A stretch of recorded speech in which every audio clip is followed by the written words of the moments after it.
President Donald Trump making news on multiple fronts, from issuing a 12-country travel ban to an escalating feud with Elon Musk and phoning the Chinese president, as well as welcoming the new Chancellor of Germany to the White House. And that's where we begin our coverage. The two leaders discuss pressing issues, from the war in Ukraine to trade. Let's check in with White House correspondent Owen Jensen. Owen?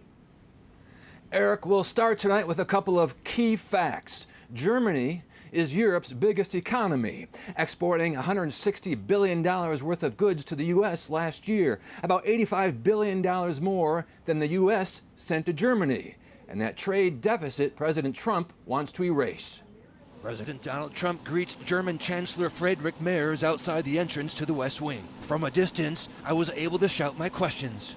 President Trump, sir, your message to the people of Germany. We love the people of Germany. And I love the how was your phone call with America. President Xi of China, sir? Your phone call with President Xi of China. It went very well. Thank you. We'll see you inside. Thank you. President Trump earlier spoke with the leader of China about the tariff battle. I think we're in very good shape with China and the trade deal. Trade with Germany and the European Union also front and center when President Trump invited Chancellor Merz into the Oval Office. We'll end up hopefully with a trade deal, or we'll do something, we'll do the tariffs. I mean, I'm okay with the tariffs, or we make a deal with the trade. The U.S. and Germany also work together to counter Russia's invasion of Ukraine. President Trump insists he wants the war to end. Millions of people have died, much more than people thought. And I've been saying that for a long time. The amount of death in that war is far greater than the news has been reporting. Let's talk about what we can do jointly, and we are ready to do what we can. And you know that we gave support to Ukraine and that we are looking for more pressure on Russia. This as NATO defense ministers are set to approve plans to buy more weapons and military equipment to better defend Europe, the Arctic, and North Atlantic. Questions also extend to President Trump's overnight announcement that he's issuing a new travel ban, keeping people from 12 countries from entering the U.S.